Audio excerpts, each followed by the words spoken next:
Shalom, we're reading Parashat Toledot, which means something like generations or something like that. If you want to draw on the screen or raise your hand, here's how you do it. We're going to start at the beginning, which is going to quickly turn into the what was it? Jacob buying the firstborn, the right of the firstborn from Esau. But first we get to see the pregnancy with Jacob and Esau. All right, who would like to get it started? Who wants to read first? Okay. Okay, go ahead, Cheryl. Okay. ואלה תולדות יצחק בן אברהם. אברהם הוליד את יצחק. Very good. ואלה תולדות יצחק בן אברהם. Avraham הוליד את יצחק. Okay, so with the exception of Yitzchak and Yitzchak, or Avraham and Avraham, what two words have the same root? תולדות and הוליד. And what is that root? ילד. Yalad. We would look it up in a dictionary as Yalad or Yod Lamed Dalet. It was probably originally Vav Lamed Dalet and then turned into Yod Lamed Dalet. How do I know that? Well, because the Vavs are showing up in the more original forms. Also, if we were to look over to other languages like Arabic, how would you say child in Arabic? Well, it's going to have a wa sound at the beginning, walad. And in fact, this is preserved in, I believe it's in our parasha, and as Vav Lamed Dalet. Let's keep reading and see if we can run into it. And who would like to read next? One quick question, Yeah, Jared. go ahead, Tim. So you're bringing up the whole Vav. What is the situation where the Vav is the Vav quiesces into the previous consonant? Is that what it does? Okay, I wouldn't call it quiescing. What's happening here is there's a particular sound in the original form of the Hebrew word, which is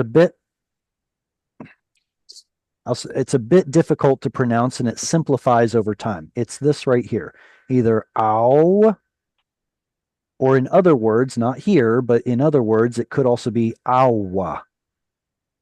Incidentally, we get the same thing with I or ayya. Let me give you some examples. Here, the word should have been tau leda, or in the plural, Toledot, with an ah sound here. But the combination ow in Hebrew turned into oh. Toledot becomes Toledot. Similarly, this should have been Haulid becomes Holid. So it's not that the Vav quiesces, but rather that it goes from a consonant to a vowel because of what's surrounding it. There is another example. Oh, actually, this one's going to be a little bit easier to explain. What is this word right here?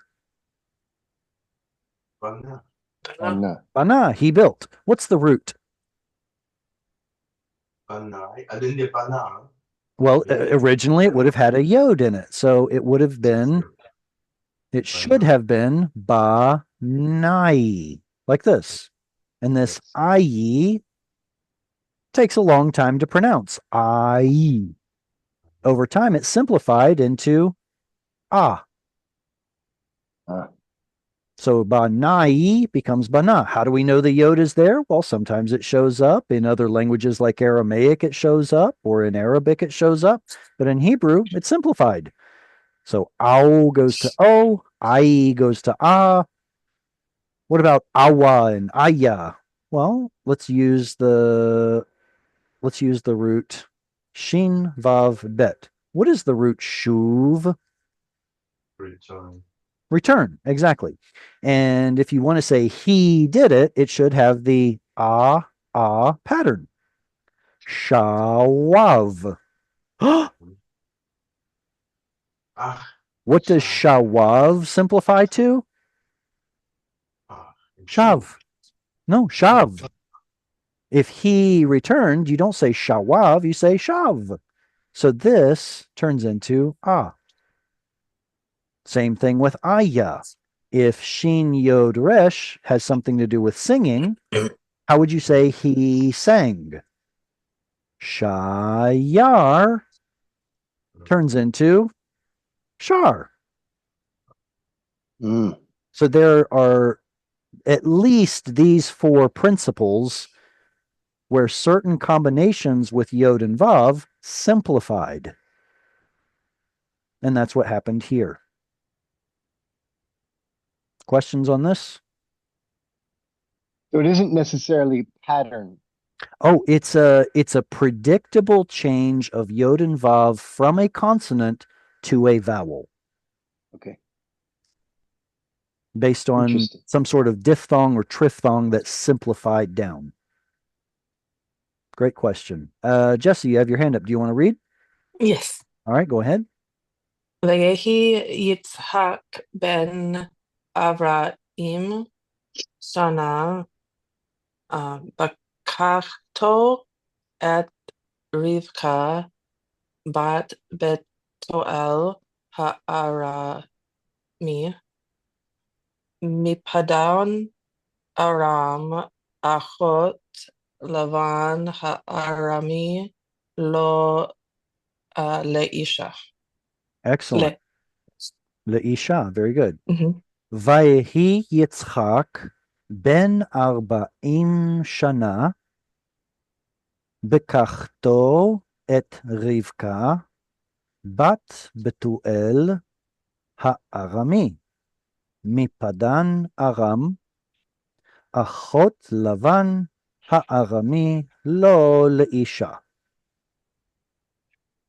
Okay. Here we get to see a missing yod. What's the root of vayehi?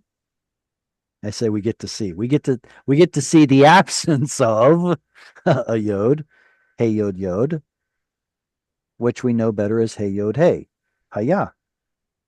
Why is there an ah? Because hayai became haya.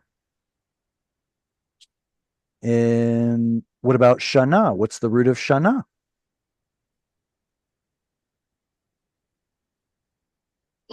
Same thing. It should have been shanai with an ah pattern like davar. Ah. But ai simplified and it just became shana.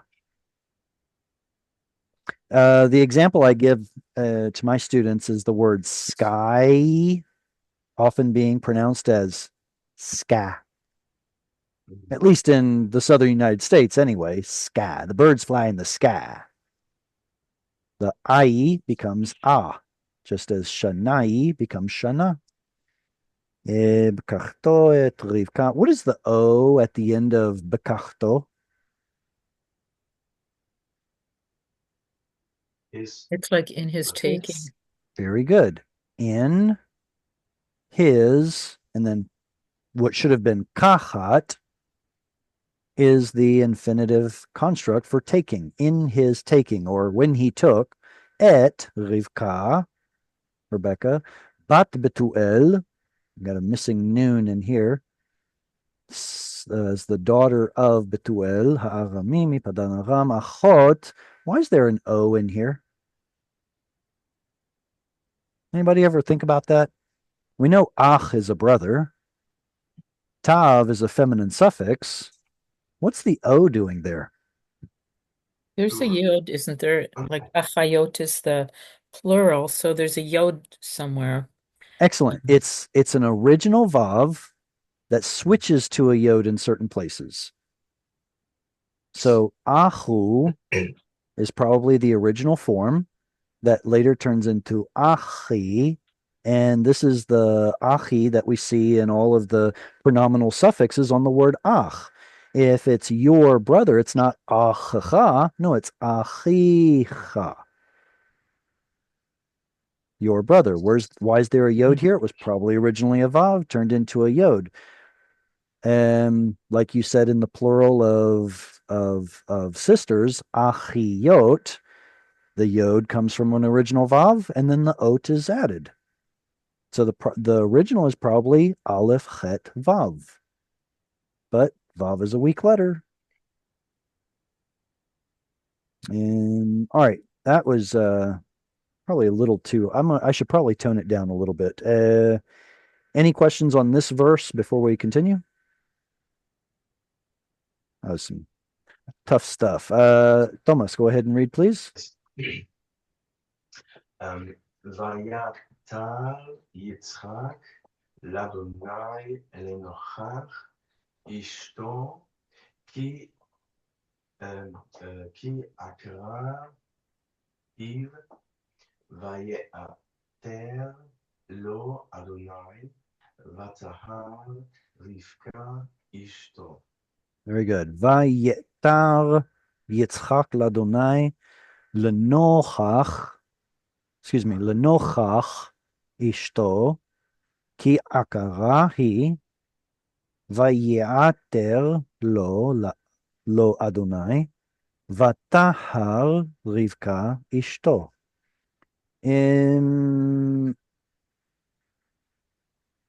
Let's see, where do I want to go with this? What does Isaac's name mean?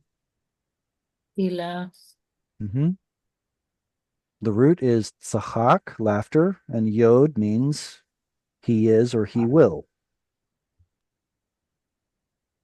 What's the vav patach dagesh? On vayetar. Vayikol. Vayikol. Vayikol, narrative, consecutive past. And then he did this. And then he did this. And then she did this.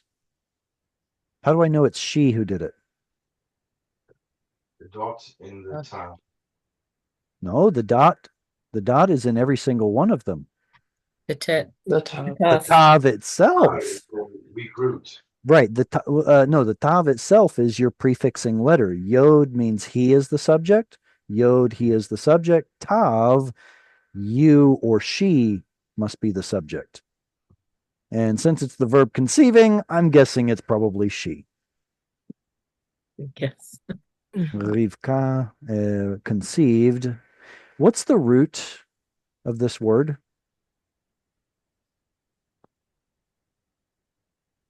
We know the vav is vayiktol. The tav means she. We've got a hey and a resh and a Yod. Tahar. missing yod. No, it's a missing yod. In modern Hebrew, if someone is pregnant, they are be ayon.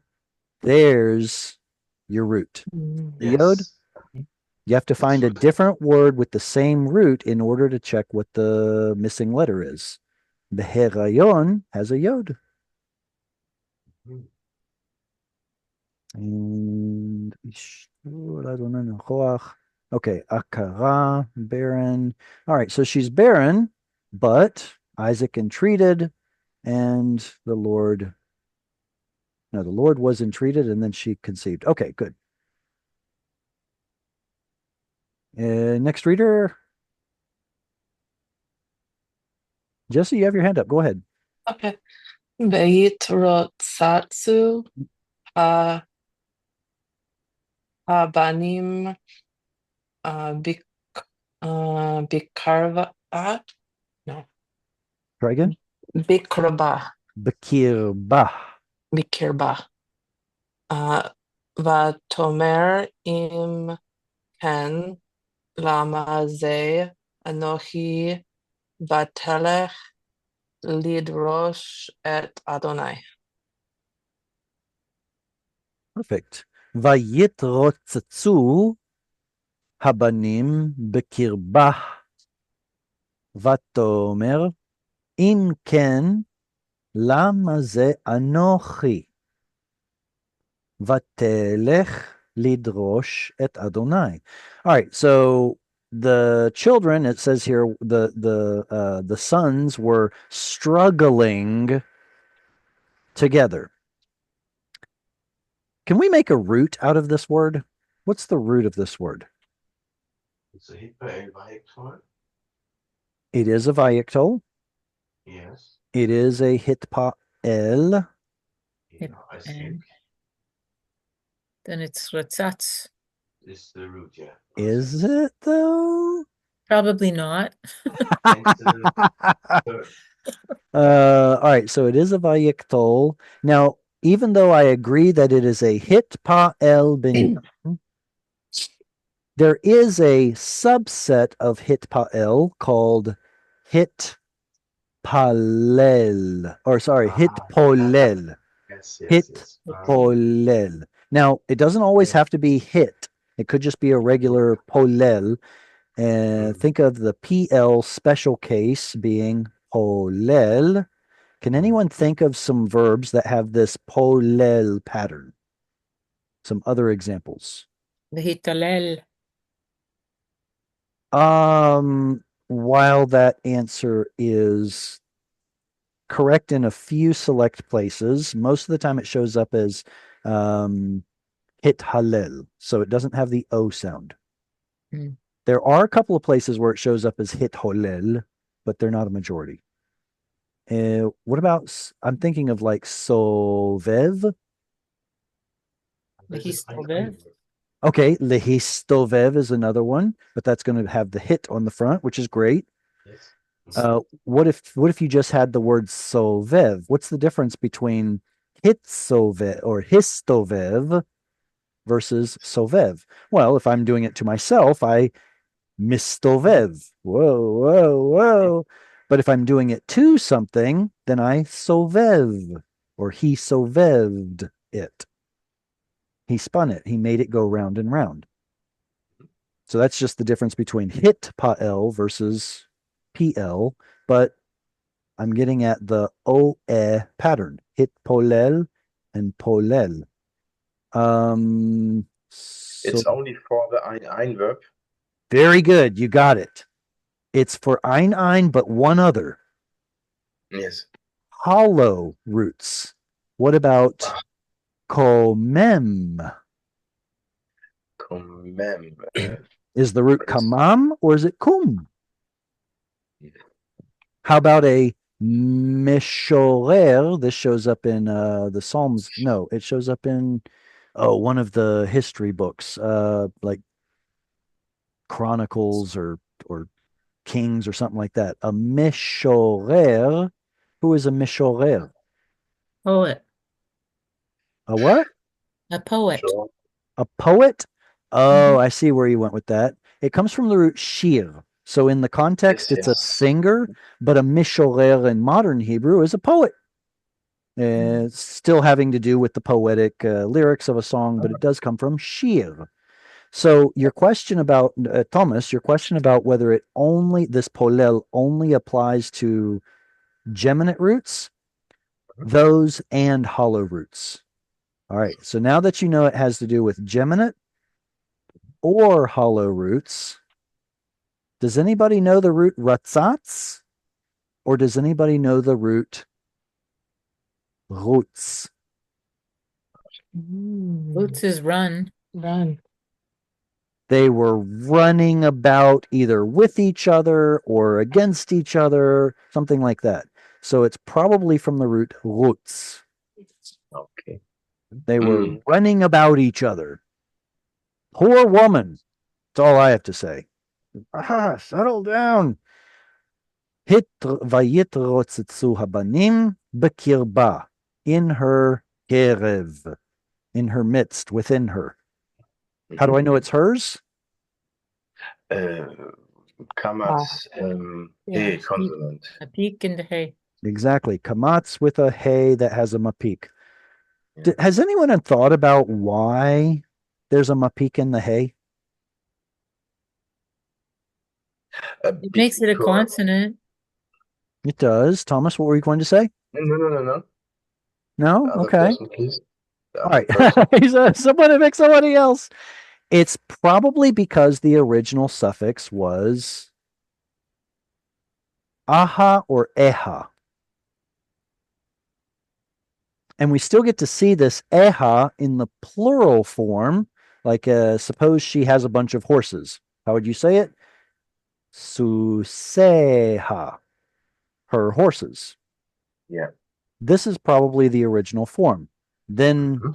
maybe this gets lopped off out of laziness and then takes on an ah sound because it's a guttural, and you're left with ah. Mhm. That's an interesting theory, Jared, but how could you prove it? Oh, it's easy. There are plenty of places in the Bible where the ha still remains, but they're a minority.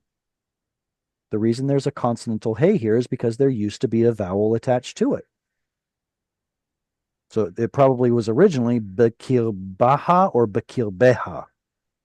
And then we lost that vowel. And now it can be confused for a vowel itself, so we put a dot in it to make sure we don't confuse it. Great. And can anyone think of a word, another word with this root? Drash.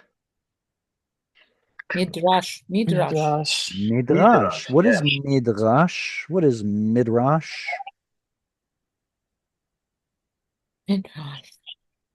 Let's start a little easier. So it says here that lidrosh means to inquire, to seek.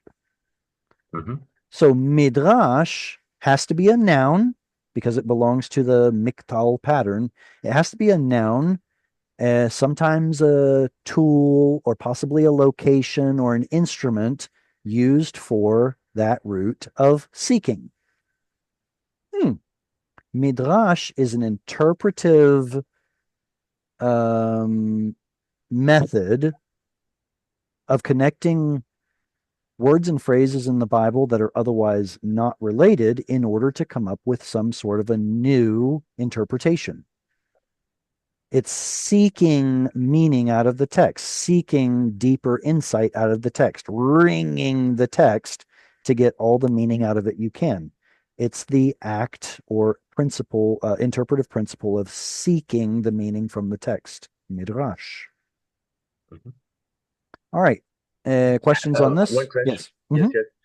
What is Geminim and the other is Hol?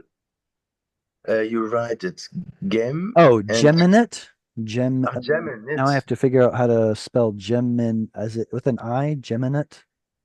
I don't know. But Gemin. anyway, the Gemina. Yeah, yeah, right. second and Yeah. third root letters are the same, and then hollow means there's a vav or a OV, yod yes. in the O a V vav or a W. yod in the second root letter.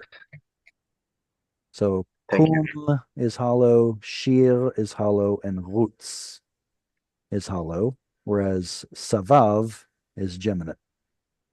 Yeah. All right. And next reader.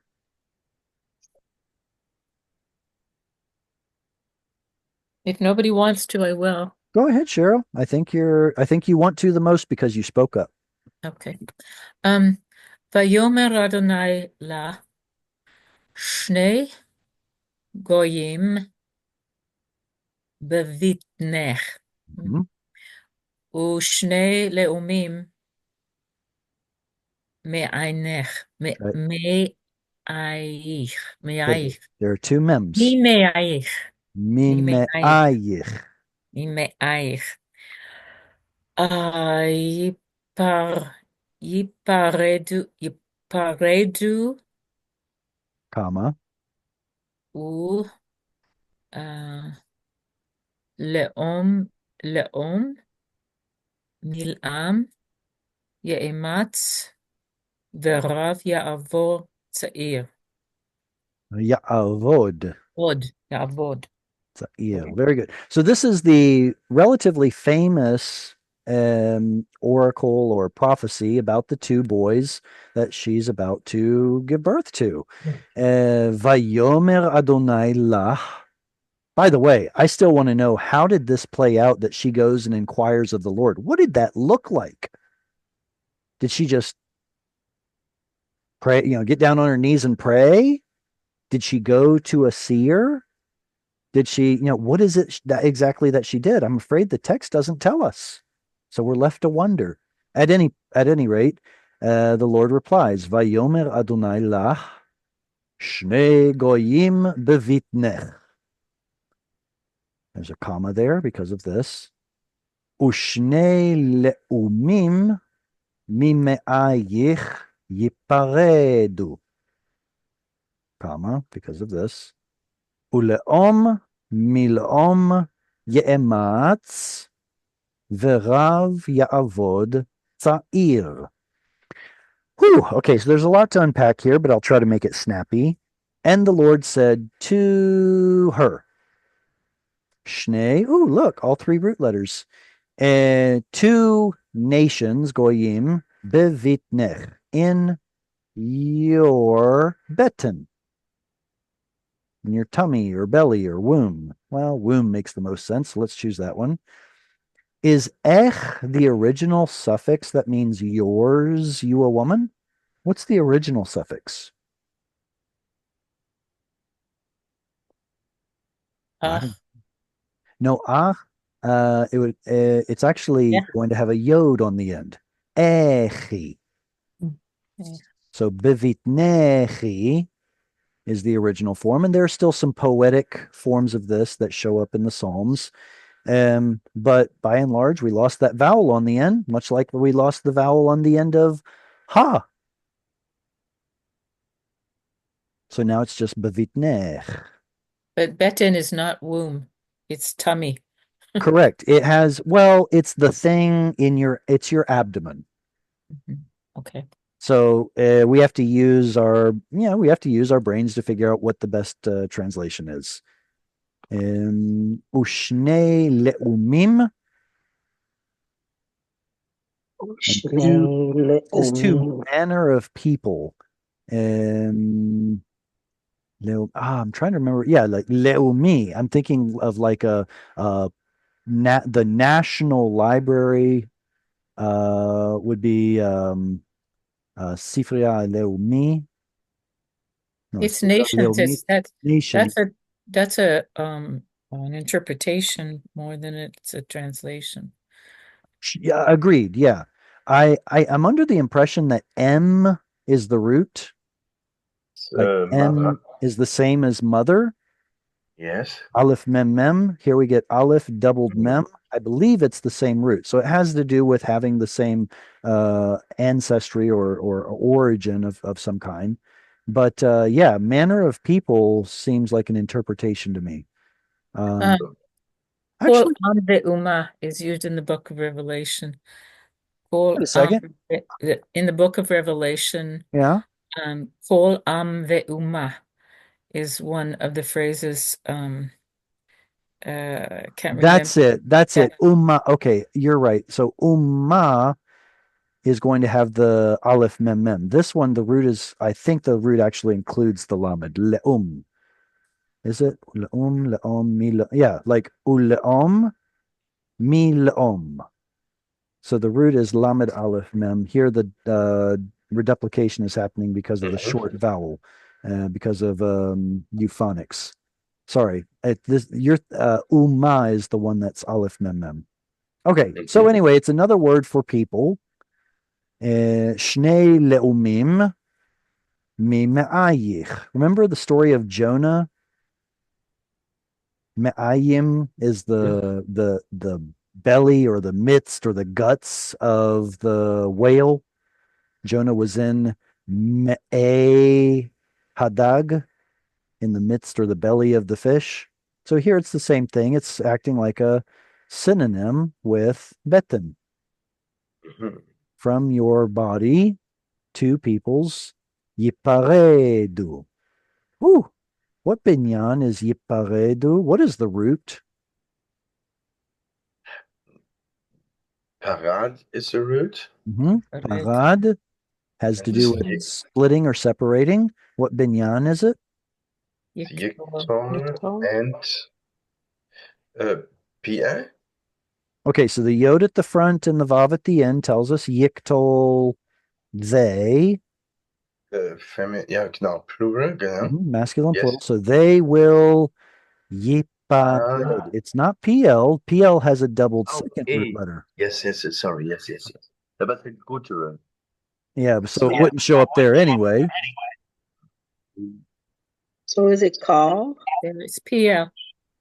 There's a dagesh in the first root letter. Why is there a dagesh in the first root letter? Is resh considered a guttural there? When it comes to dagesh, yes. But I'm not talking about a dagesh in the resh. I'm talking about the dagesh in the pei. Pei is Yeah, the first root letter. Why does it get a dagesh? Nifrad. Nun It's is Nifrad. nun. It's a nifal. The nun of nifal has assimilated. We get to see the chirik, dagesh, kamatz. That's ni'ah that reminds us of nifal. They will be separated from your body. Ule'om mile'om, excuse me, ule'om mile'om ye'ematz. And a people from a people will be strong, courageous, something like that. What does it mean from? How should we better translate this me at the front at this prefix here? more than. It's a comparative. Remember the word mean exactly. The word mean is often used used as the word of comparing one thing to another. I am tall from my sister means I am taller than my sister. So that's why we get the and the than right here because of the me. It's a comparative mem. And here's a good question. Why is there an ah sound on the verb ye'ematz?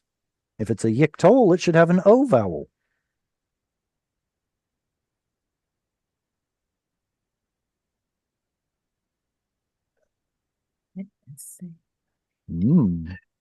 All right. English word? Let me, this word right here, ye'ematz, Yes, okay. is a yiktol. We can tell because of the yod. But there should be an O vowel here, but there's not. We have a first root letter is Aleph, and it's Gutra, and It that is. is Sekol and Khataf Sekol. And then we have a Causal. That's it. yeah. Causal. When do we expect an ah instead of o vowel in yiktol? Either because there's a guttural in position 2 or 3, well, not here, or if it's stative. Did you say pausal or stative? You said pausal. It's stative. It is true that it is pausal. It should have been a patach. The pausal makes it kamatz, but pausal is not the correct answer. Stative is the correct answer. Amatz or ametz is a state of being verb, to be courageous. Ye'ematz, he will be courageous. Ometz is a noun, courage. So to call it stronger is, again, an interpretation. He's more courageous than the other, which makes him stronger by extension. All right, then we have Verav Ya'avod Tza'ir. What is the proper word order in Hebrew? Like, what comes first, noun or verb? Or object or indirect object? What order do we expect in a sentence to be in Hebrew? Usually it's verb, subject, and object, but it can be verb, object, and subject. It can be object, verb, and subject. It can be all those. Okay, so there is a way, like you said, there is a way that it tends to appear, like we see the verb followed by the subject. But the bigger picture here is Hebrew's flexible. You could come up with any number of examples where it's this way or that way or the other way. So which of these is the subject and which of these is the object? The subject is the elder. How do you know? How do you know? Why couldn't it be the elder is the one that the younger shall serve? Why Because couldn't? the vet is it's a vegetal. No, this is a noun. It's not a verb at all. No, okay. Oh yeah, avoid. But why the elder? And Oh, wow. So it's all I'm getting at, Yeah. all I'm getting at is that the word order in Hebrew doesn't matter as much, and technically it could be either way. So what you get is an interesting interpretation from this, where, I think it's rabbinic, where sometimes the elder is serving the younger, and sometimes the younger is serving the elder. But honestly, let's take a step back. Is it strange for a younger one to serve the elder in ancient Near Eastern culture? No, that's normal. So Mm. why would this be? How is this? How could we interpret this any other way? How could it be meaningful to say, "Oh, the younger will serve the older"? Well, of course he will. By saying "V'rav ya'avod tza'ir," if this is your subject, then all of a sudden that's a big difference, and it makes more. It's much more impactful of a statement. So we can just step back and take the context and say, yeah, it's probably the older who shall serve the younger, which is not normal, but grammatically, it could go either way. I mean, look at all of the preceding words: two nations, two peoples. One of the peoples will be stronger or more courageous than the other.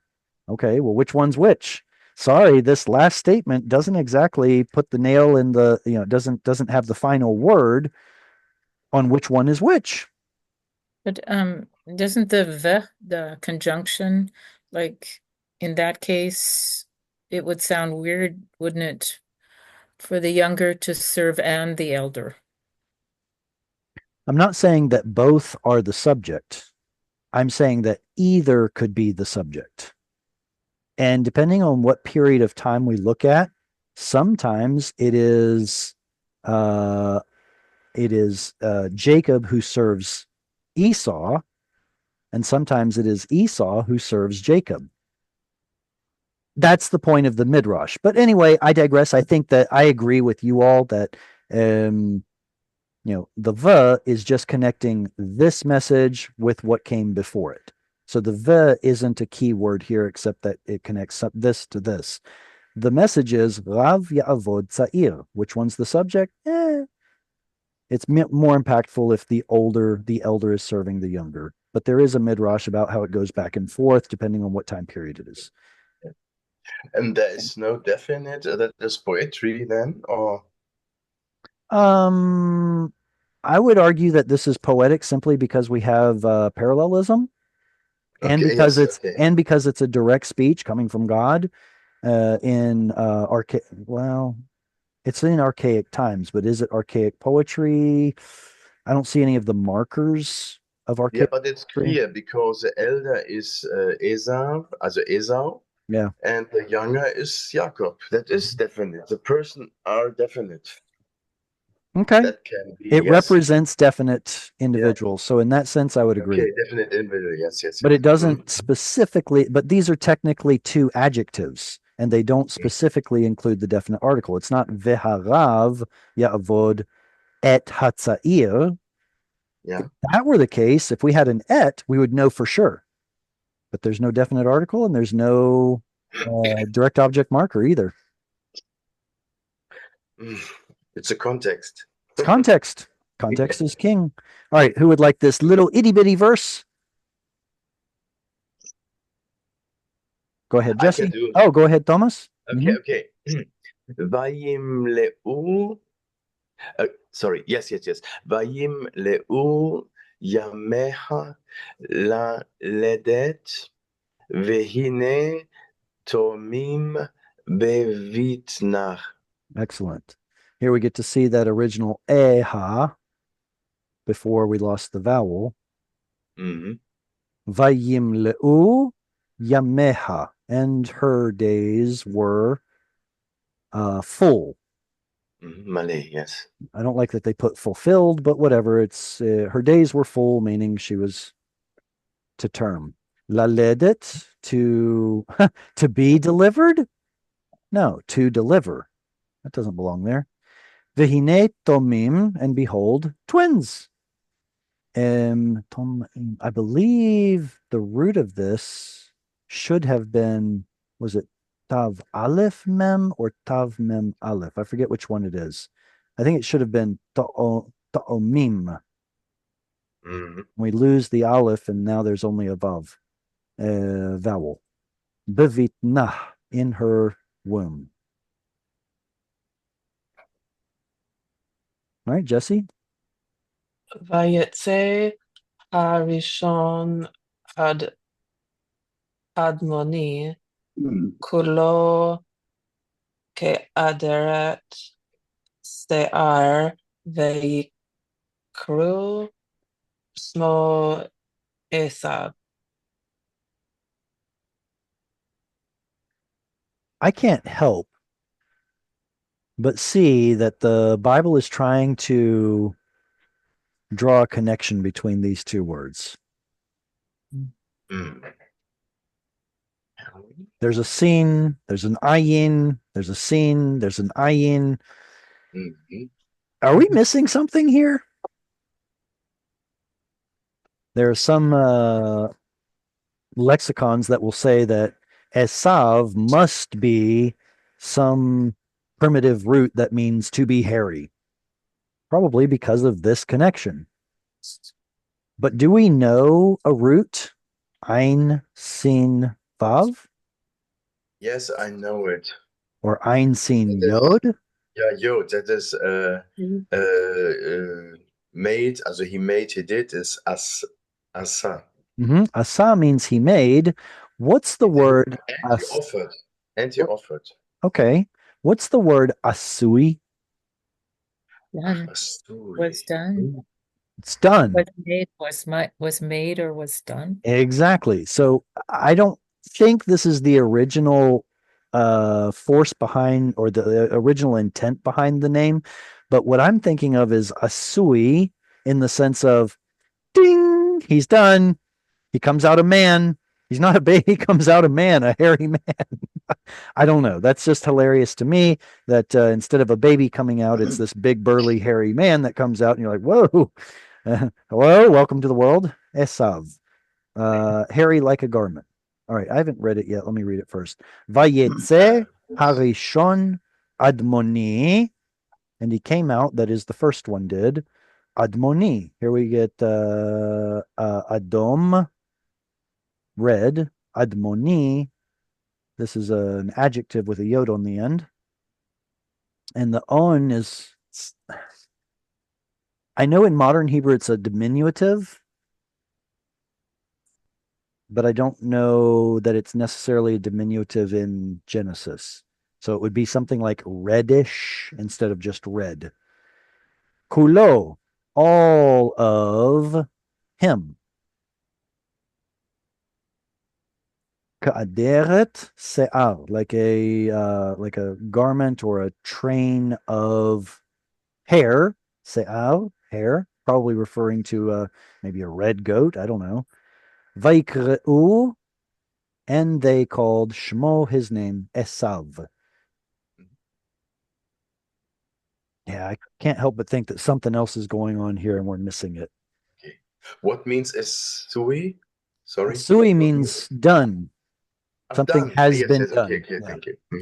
Okay, thank you. All right, so now we're getting into the birth story itself. Who's the next reader?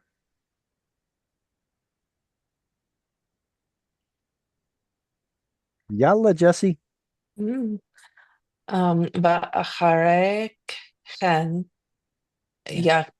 יצא אחיו וידו אוחזת בעקב Yeah, that's a tzere. Ba'akev. עשיו ויקרא שמו יעקב ויצחק בן 60 שנה בלדת אותם. Very good. V'acharei chen, and after thus, the thing that was established earlier, yatsa achiv. There's that yod that probably is reminiscent of the root, and vav meaning his brother. V'yado, and his hand, ochezet. Yad, is it masculine or feminine? Feminine. Feminine. Body parts that come in pairs are feminine. So the verb here, or the participle here, is feminine. And his hand, ochezet, seizing, grasping, ba'akev esav. Is this does this have a definite article built into it? Yes. Yes. Yes. But the gutter at the first root letter. You guys walked right into my trap. Is this a Uh-oh. definite article at the front of this? Yes. I say, yeah, it's definite is Esav. Oh. Say again. What was that, Thomas? My And there's a construct chain it's a Yeah. construct chain. on the Good. heel. Yeah, it's construct. Where does the definite article go in a construct chain? Normally Esav, but it's most definite, or it skips some Right. levels of definite. That is definite. The Come is back. definite. Come back, Thomas. Come back. I know where you're headed, and that's not where I'm headed. The word at the end could be definite simply because it's a name, or because it has some suffix, pronominal suffix on it. This is a name, and it is definite. But that wasn't my Yes. original question. My question is, does the word akev have a definite article built into it? Normally not. But the gutter at the first root letter. It does not have a Preposition definite article. It does not. Be- If it did, it would be ba akev. Ah, yeah, a long vowel. Yes, you need Vowel. a long vowel. So why is there a patach here at all? Shouldn't it be Yeah. b akev? Can't have two schwas. Can't have two reduced vowels at the beginning of the word. So instead of having a shva here and a reduced vowel there, Hebrew's going to fix the first one. Well, what vowel shall we put there? What full vowel shall we put there if not a shva? Well, let's vowel harmonize. Yeah. Yes. So, I'm confused about the function of the b. Then. But okay, so ba is the preposition that belongs with the verb achaz. In English, you grab something, but in Hebrew, you grab at something. The ba is necessarily part of the meaning of the verb. In English, if we change up the preposition, it can change the meaning of the verb, right? I can look at something, or I can look up something. Two completely different verbs, even though they both have look. So depending on the preposition, it could mean something else, or stated conversely, every verb has a certain preposition that goes with it. Mhm. I Yeah. look for something, I look at something, I look up something. So you're saying it's part of the verb, not part of the construct chain.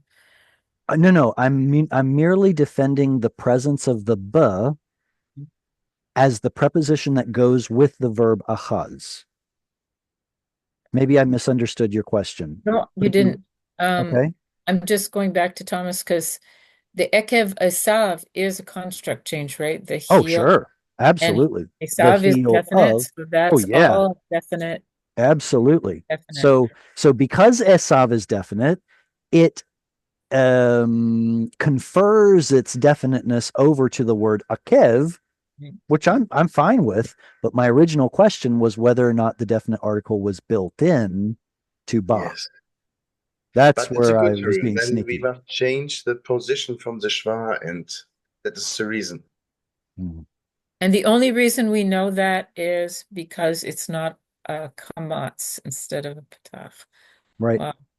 Well, not the only reason. The fact that it's in construct chain, we know that construct word cannot have a definite article on it. We don't say ha akev esav. You know, I asked you this question months ago, I think. Oh no. The first, no, the first verse, the first Psalm of the Bible, Be'atzat Rashaim. Yeah. It was the same deal. It was the same deal, and it caught me again exactly. That Uh, that did I give you a wrong answer? no, you gave the right answer, but I couldn't Oh. remember what the answer was. Oh, but it still has that the guttural, so it does the same thing. It did the Okay. same thing. Yeah. It's the same. Vaikra, and he called Shmo, his name, Yaakov. See how the translator said, and he was called? I'm sorry, that's not passive. So somebody did the action of calling his name Yaakov, probably his dad. V'yitzchak ben Shishin, and Isaac, son 60. Shana, years. What does that mean? He was 60 years old. It's how Hebrew says how old someone is. He is a son of 60 years. Anybody remember why there's a dagesh in this sheen? There, yes, assimilating from one vowel, I think. Mhm. Shishim. Normally, oh God, yeah. Yod, Wav. This is the first root letter of the word shishim, Yeah. and this is the third. Yeah. What's the And second? the Yod is in the middle of Vav. Neither. This is No. this is neither a yod nor a vav nor a noon. This is worse. It's an assimilating dalet. Because da and she were originally pronounced in the same place. It should have been Sim. I know it sounds like I have a lisp. I'm doing that on purpose because sheen was not always a sh sound. It was more of a sh sound.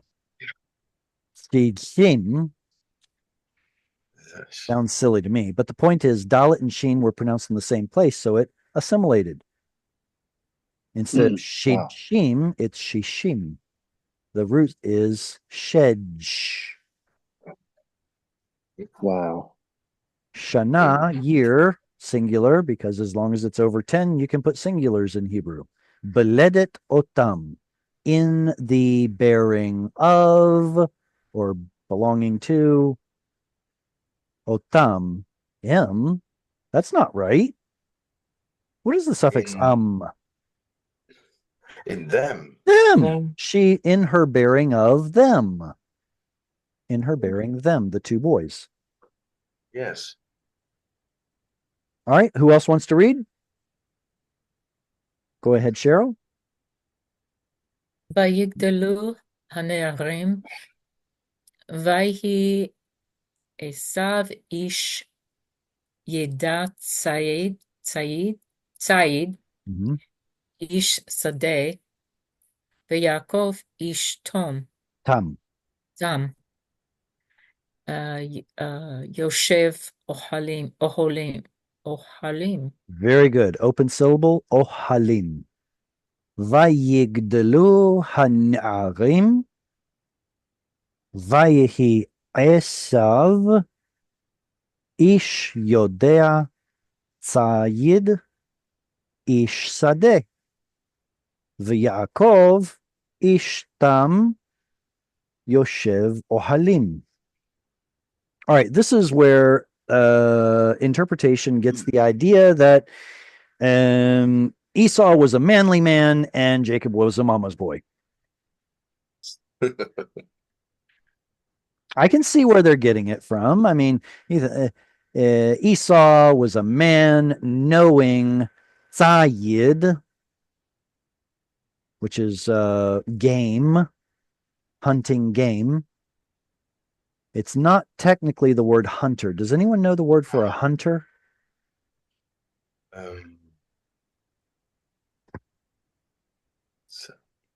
Tzayad. Yeah. Tzayad is a hunter. Tzayid is the thing that he hunts. It's the game. So this is the animal that he's hunting, the Sayid. Ish Sadeh, a man of the field. Okay. So that means we've got a the here. Is this and Jacob or but Jacob? Well, it depends. Are we making a contrast between the two boys? Yaakov ish tam. Now, what is tam? It's not just peaceful. It has quite a few different nuanced meanings to it. Innocent. Innocent, possibly simple, even like a simpleton, like plain, not really without a facade. Could he even be complete? All, Yeah, all complete, sorts yes. all sorts of different meanings can come from this one word based on how it's Tamam. used elsewhere in the Bible. So we have to pick we have to pick one word to define it in our translation. Oy vavoy. Yeah. That could lead to misunderstandings. Yoshev Ohalim. Have we ever seen this in another part of the Bible?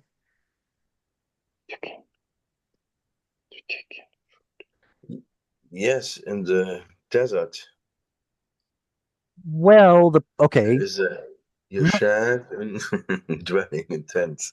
okay, I hear you. Like, for example, Abraham dwelt in tents in the Yeah.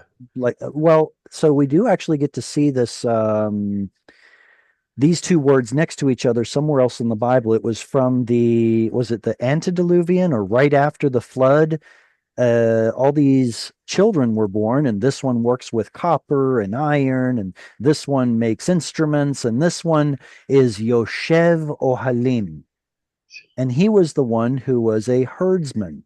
He was the one who was an expert in raising livestock. Mhm. So if we take this to mean sitting in tents, it means he's in the kitchen with his mama. But if we take it to mean the one who dwells in the tents with the cattle, what are you going to live out in the open air elements with the cattle, or are you going to have your own tent?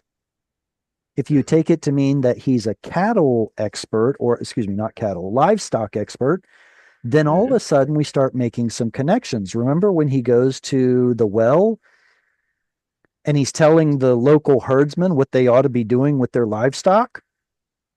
Why? Because he's an expert in it. Remember Yes. when he picked up the stone off of the well? I'm sorry, a little skinny mama's boy can't do that. Yes. He was probably a relatively burly guy to be able to do that. So depending on how you translate Kam or Yoshev Ohalim, you can come up with two vastly different pictures of this guy. Yes. All right. Even in a tense is plural, and that would indicate moving around to me. Either moving around or possibly having more than one person who's staying in those tents as they watch the livestock. But just strictly speaking, the term Yoshev Ohalim appears somewhere else in the Bible. Maybe we should use it. Maybe we should interpret it from that. Yeah. All right. Questions on this? No. Where was that? Right. Okay. This one right here. All right. Who would like to read? Go ahead, Jesse. ויאהב יצחק את עשיו כי הציד בפיו, בפיו Mhm. ורבקה אוכבת את יעקב. Excellent. ויאהב יצחק את עשיו כי ציד בפיו, ורבקה אוהבת את יעקב. Okay, do we have a contrast here? Isaac loved Esau because the stuff that he hunted is in his mouth. Well done, son. He loved what he brought home. Verivka ohevet et Yaakov. Don't really give a reason why, but Rebecca loved Jacob. How would you translate this va? You see what they did. Mhm. Is that justified? But Maybe it's justified. Maybe maybe the parents here are playing favorites. Oh, well, Isaac loved Esau because blah, blah, blah, but Rivka loved Jacob. What's the difference between that and Isaac loved Esau and Rebecca loved Jacob? What's the difference between those two? Because contrast. Vav can be translated either way depending on its context. If you say and, you're like, oh, both boys are loved. But if you say but, then it sounds like Isaac didn't care much for Jacob and Rebecca didn't care much for Esau. Maybe that's the case based on what we read later on in the story.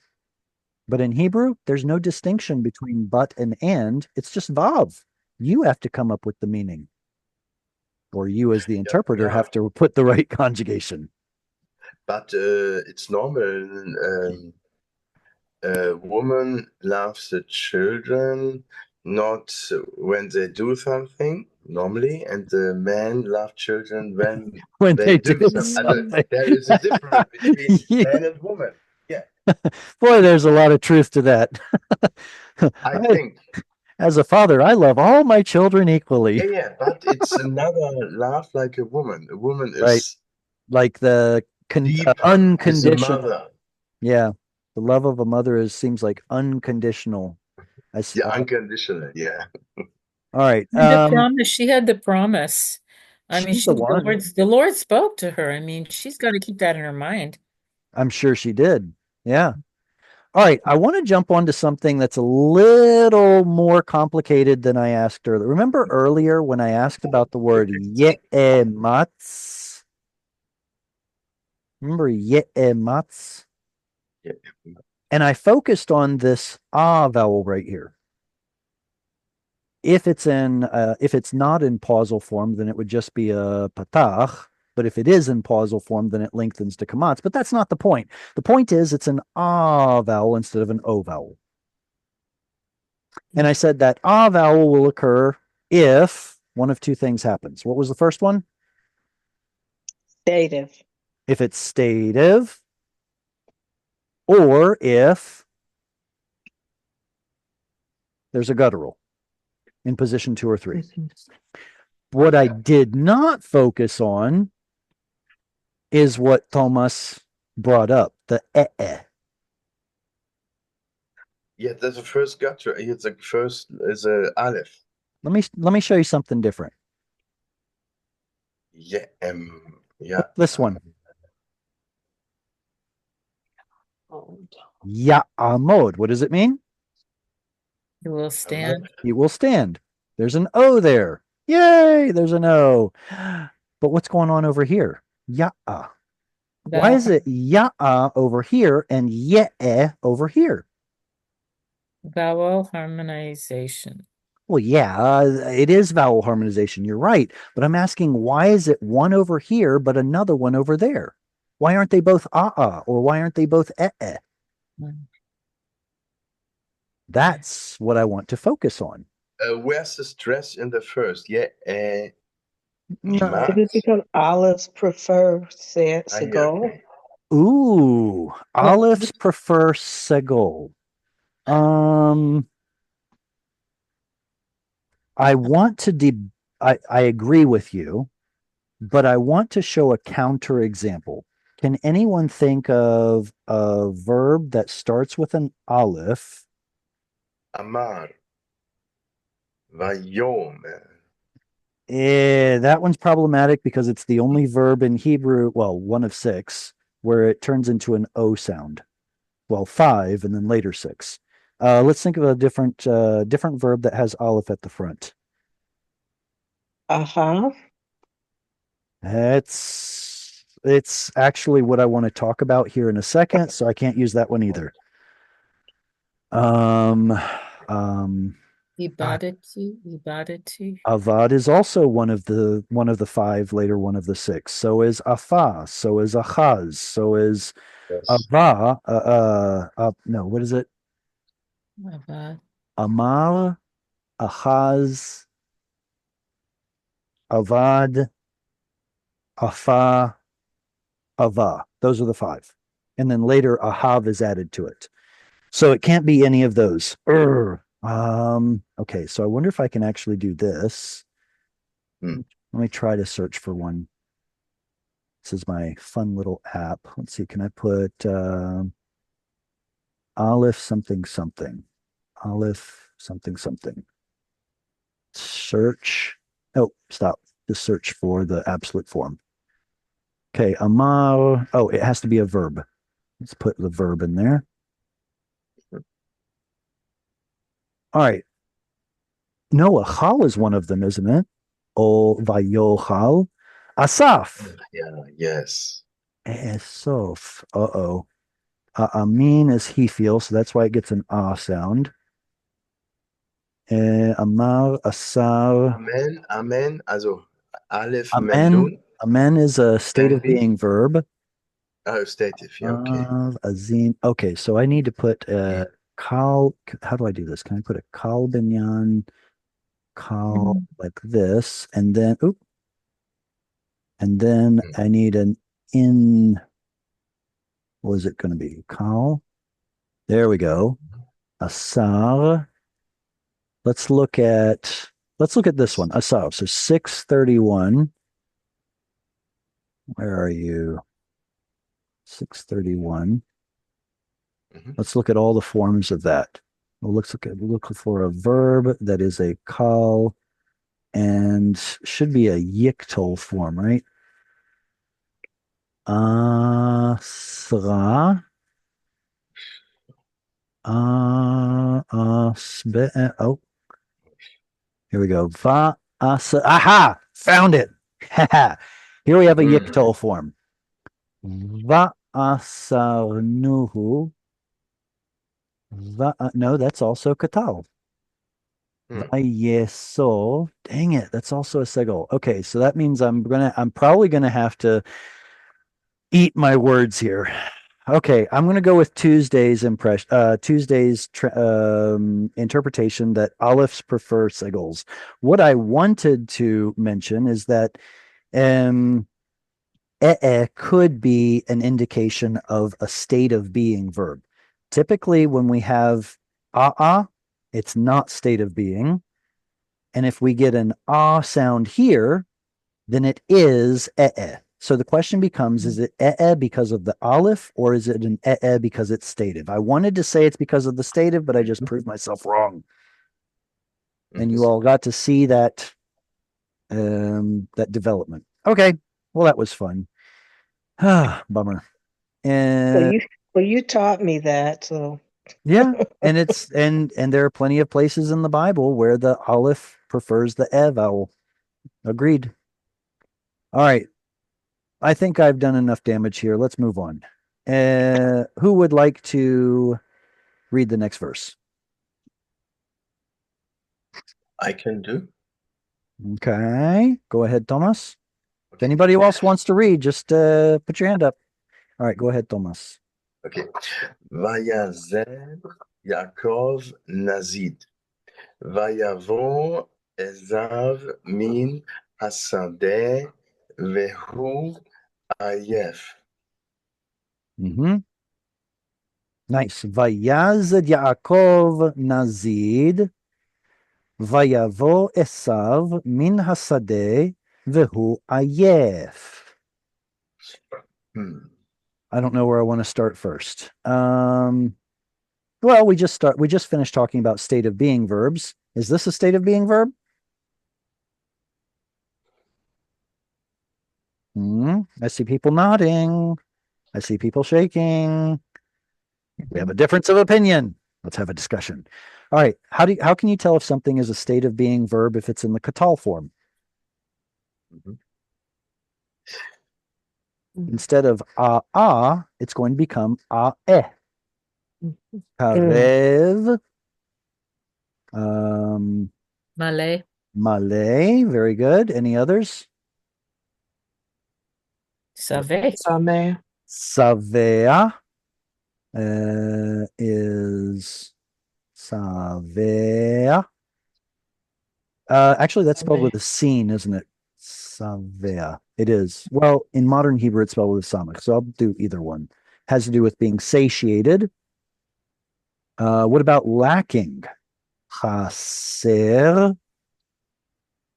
There are some others that are. Sameach. Oh, yeah, that's a good one. Mhm. Sameach. Very good. Ra'el. Ra'ev. To be hungry. Very good. There's a ton of them. So, Kane. which one? Kane. I'm jealous. Oh, kane. Very good. Kane, to be jealous. All right. So all of these have a. Is ayef also an a? You betcha. It's a state of being verb. To be wiped. Now it says here famished, but in modern Hebrew it means tired. Yeah. So what did it originally mean? Probably completely exhausted. And why is he completely exhausted? Well, if you go over to like what is it, book of, is it Jasher or Jubilees? Or anyway, it's in the Midrash anyhow. He had just finished killing Nimrod. And now he's running for his life. How do we know he was killing Nimrod? I don't know. That's what the Midrash says. The next question is, what is the root of this verb?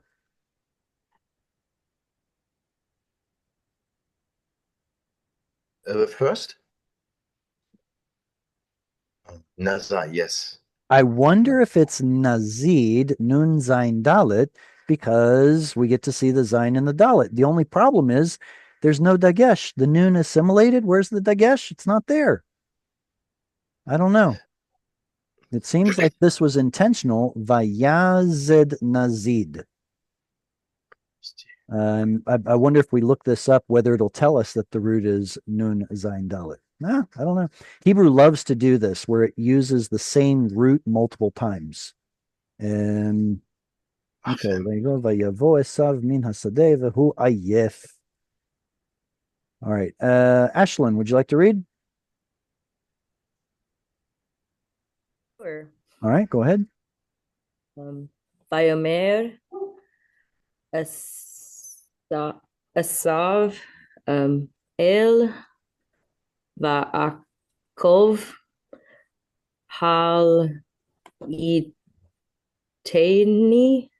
Haliteni Na Min Ha'arom Ha'adom Hazeh Ki Ayef Anaki Al Ken Kara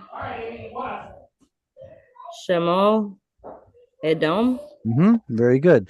Sorry, the font here looks, it's hard to decipher. It's a Dalit instead of a Resh. Ha'adom, ha'adom.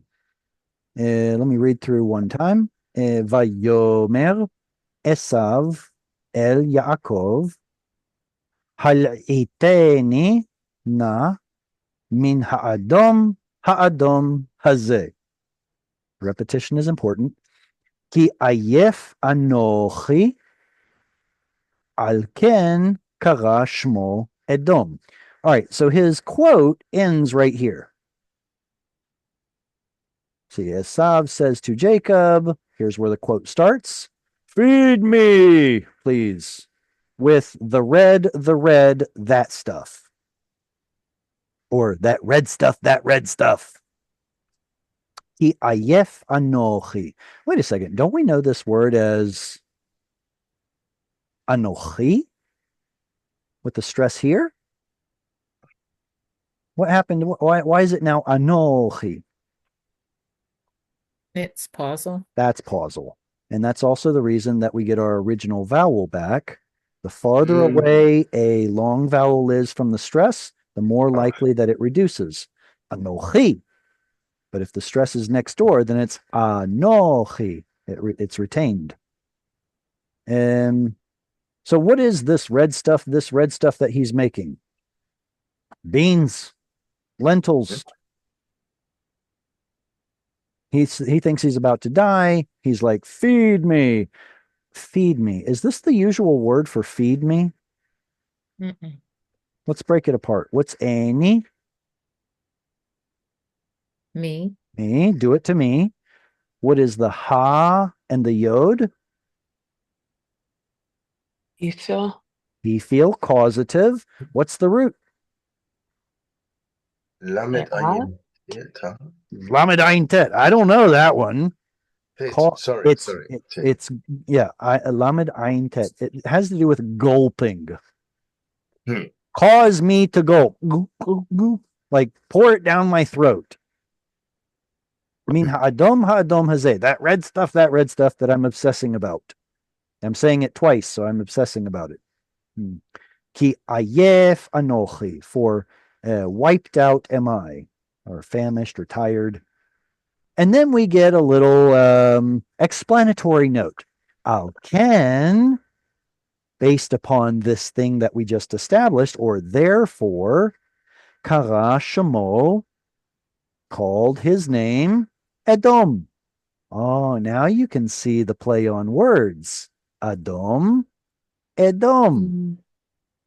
Aleph Dalet Mem. In the English, you can't really see the connection. He said, "Feed me that red stuff, that red stuff." Therefore, we called him Edom. Huh? But here you can see the connection, both having to do with Aleph Dalet Lamed, Aleph Dalet Mem. Okay, questions on this?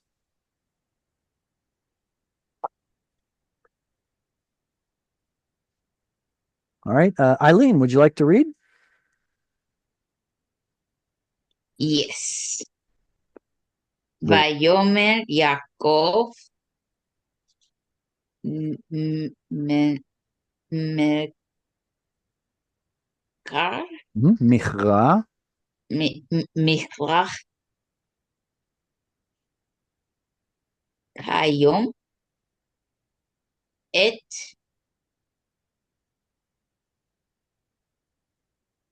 Bichartecha Ali. Bechoratecha li. Li. Very good. Vayomer Yaakov Michra Chayom et Bechoratecha li. How did I know that it should be Bechoratecha instead of Bechorotcha?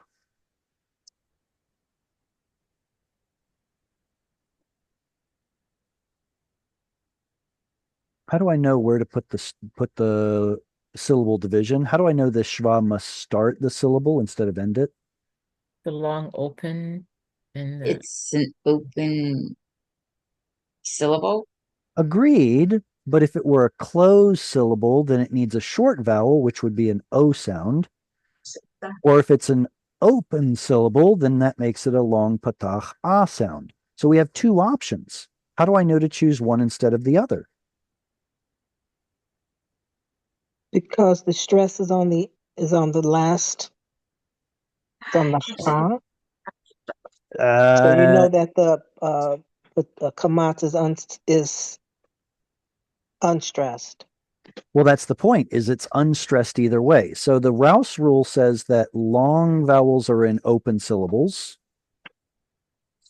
and that short vowels are in closed syllables. So we have two options. Either it's a closed syllable with a kamatz katan O, or it's an open syllable with a long vowel ah. So the stress being over here doesn't help our case. How do I know that it should be bechora techa instead of bechorot cha?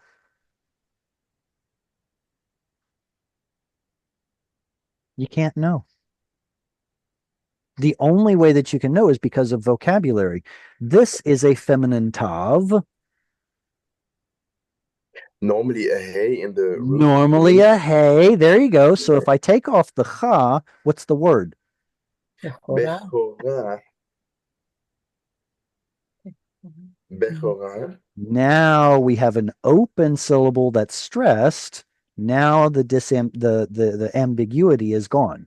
Bechorah is an open stress syllable. It has to be ah. Yes. So now when we add the suffix, does an ah vowel all of a sudden become an o vowel? No. It's not historically supposed to be there. So Okay. it's bechorah techa. It's still an ah. Okay, Is that it also that when a Shavah follows a long vowel, then it's going to be a moving schwa? What you said is correct. But the question is whether this is a long or short vowel. We have to answer that first before you can apply such a true axiom. yeah, that is Mater Lectionis is not a he, it's a Mater Lectionis. Yes? Right. So what I'm saying is we should use Therefore, this ha, more original techa. form to determine that it is an ah sound, and therefore this must also be an ah sound. It's a historical vowel that has to be an ah sound. There is no historical reason for there to be an o sound here. That's Yes, the only proof I have. If I didn't know anything about vocabulary in Hebrew and I was only looking at the reading rules, well, it could be either one. It could be ah, or it could be ot. But the normal roots have Bechor is okay. I think That's over here. Yes, that is a O sound that is fixed, as that is secure, and the other is Bechorah. Yeah, it's What would the no construct form of Bechorah be? Bechorah is Bechorat. Kamatz or Bechorah. patach? Yes, Patach, Patach. the construct. But we Right. have So not a construct here. correct. Well, actually, we there Can is be there is an argument for it being a construct. The only problem is that there are multiple construct forms. There's a construct when it's in the construct chain, and there's a construct when it has a suffix on it, and those two can be different, unfortunately. But the point I was making here is it's an ah sound. It's no longer a confusing kamatz or kamatz katan looking vowel. It's now a patach. It's an ah. It's settled. Yes. And okay. And he said, sell me this day your birthright. All right. Jesse? Vayomer Esav Hine. Can I pause you? Sorry, I didn't mean to interrupt. I've noticed a lot of people don't put the stress here on the yod. Could you put the stress on the yod as you read, please? Vayomer Esav Hine Anochi Holech Lamut Velama Zeli Bechora. Very good. Vayomer Esav, hine anochi holech lamut, velama ze li bechora. This should have secondary stress on it. It's not a kamatz katan. Lama. And Esav said, behold, I am walking or going to death, to die. How are we going to translate this vav? Therefore, so, for what, why is this to me, belonging to me, this bechorah, this birthright? I'm about to die. What good is it to me? All right. Jacob has a captive audience. So what does he say? Vayomer Yaakov, Hishava'a li kayom, Vayishava lo, Vayimkor et bechorato leYaakov. And Jacob said, Hishava'a. What binyan is this?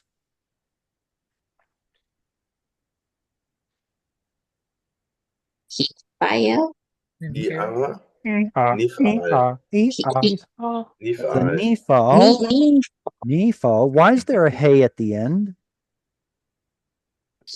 third feminine singular. No, Uh, there are two men talking here. But There are no feminine nouns here. It's a paragogic hey. which is kind of funny to hear because Directional. paragogic hay means there's a hay attached. What Well, is this? It's a hay attached. emphasis. It's emphasis. I What if it is okay? Well, tell you what, before we go back to the hay, what form is this verb? It's an imperative. Exactly, it's an imperative. It Mhm. is a volition, a volative verb. So now, what do we call a hay at the end of a volative? It's paragogic hay, of course, and it's an attached hay, but what does it mean? What does it add to the verb? It means either you're doing it to me, towards me, or for my benefit. Mm. I want you to swear for my benefit to me this day. Mhm. Vayishava, and so he swore, lo, to him. Vayimkor, and he sold, et bechorato. Oh, there's another ah. We know that's an ah because it's an open syllable. Sorry, back to the previous discussion. LeYaakov. And if you don't follow who the subject of each of these verbs is, you can get lost, right? Jacob said, swear to me, and he swore to him, and he sold to him his birthright. To Jacob. Who did the selling? Who did the buying? Who did the swearing? Who did the you have to follow along to know who did what. This is actually there's actually a principle where you can determine what of two texts is more original based on how many pronouns it uses. The one that uses fewer pronouns is the more original one. And the later one fills in the gaps and says, oh, this is Esau swearing to Jacob, and this is Esau selling to Jacob Esau's birthright to Jacob. It fills in more of the pronouns. Hope if that's interesting to someone, great, and if not, that's fine. All right, probably the last verse. Who wants to read? No, okay, go ahead, Jesse. Oh, Tuesday, you want? Good. I'll read. Yay! Go right ahead. V'Yaakov Natan le'Esav lechem unezid adashim vayochal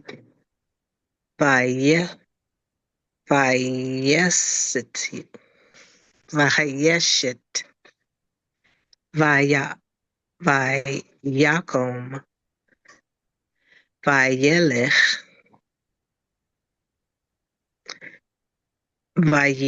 vayivez Esav et habechorah.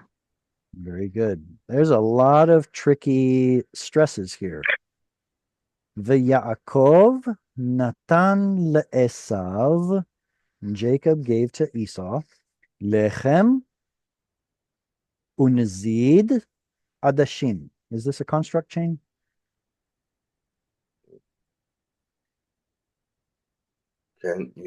I'd say It is. yes. How do you know? Not just from context. How else can we know?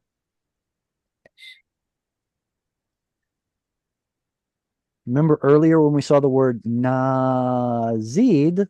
Nazid. Yeah, and then it's a schwa on there. Exactly. There was a full kamatz. Now it's a shva that tells us that it reduced. Therefore, it's in construct. Nizidadashim. So a stew of lentils, bread in a stew of lentils. Yay, yum.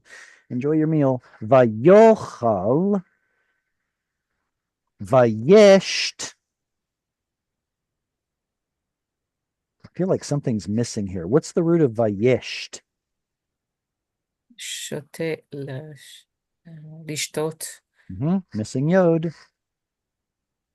Vayakom. I'm so happy Tuesday that you put the stress there and made a kamatz katan. Vayakom. Now, same question as last time. How do I know that this is a kamatz katan and not a kamatz?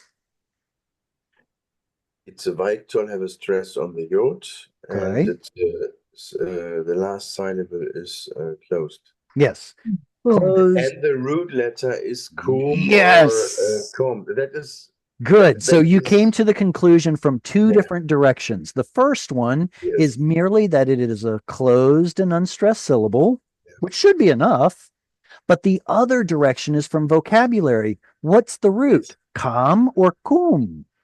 There's Yeah, a yeah. vav there. And so the vav is retained in the kamatz katan. There's a historical reason for an O sound. Perfect. Yeah. Vayelach. I would say when in doubt, leave out. It's a good rule to follow. Vayelach, and he went on his way. Vayivez. Uh-oh, what's the root here? Bows. If it were boz or booze, then there should be an O sound. By best. Bows. Mm. Baza. That's Mhm. Baza. He despised. What's the root? What is the root? No, the root bazaz is to despoil or plunder, right? or to waste and waste also. What is buz?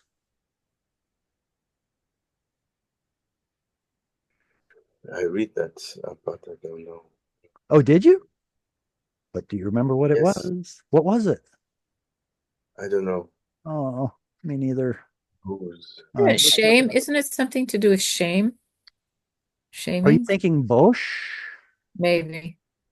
All right, so let's go buz and see if we can find contempt, despise. Oh no. Am I going to have to eat my words again? Vayives. Let me look up baza. That doesn't feel good. Okay, baza is to despise and buz is to despise. Okay, so they both exist. Wow. And then bazaz, here you can see the dagesh and the zayin. That's coming from bazaz. That's despoiling or plundering. Yeah. Okay. Wow. Okay. How about that? So it sounds to me like a very, very similar root, but because of the segol here, it can't be buz. It has to be baza. What if it were buz? How would we make a vayik toll of the root buz? Vayivos. Vayi- Vayi- Vaya, Vayavos. vayavos. Vayavos. Why is it that we get a chirik in one place, but we get a kamatz in another?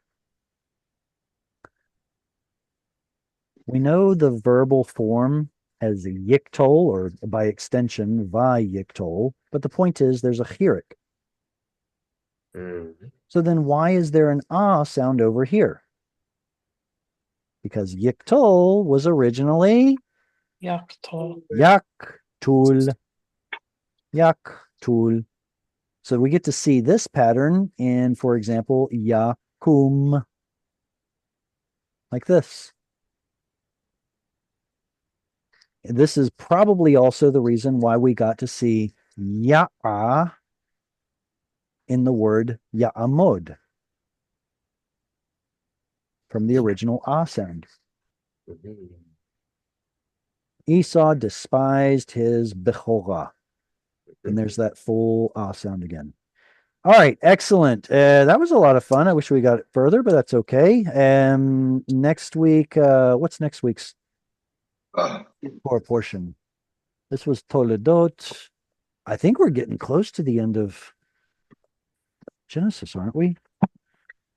Vayitze, was it Vayitze? Well, yeah. Okay, so next week is Vayitze, which is starting in Genesis 28:10. Okay, sweet. All right. If anyone wants to support Hungry for Hebrew, here's how you can do it. Otherwise, keep coming to the classes and learning to read and doing your best and becoming excellent Hebrew students and ultimately Hebrew teachers. You guys are awesome. Keep up the good work. Until next week. Lehitraot v'shalom. Thank you. להתראות לשלום. Thank you. Bavakasha.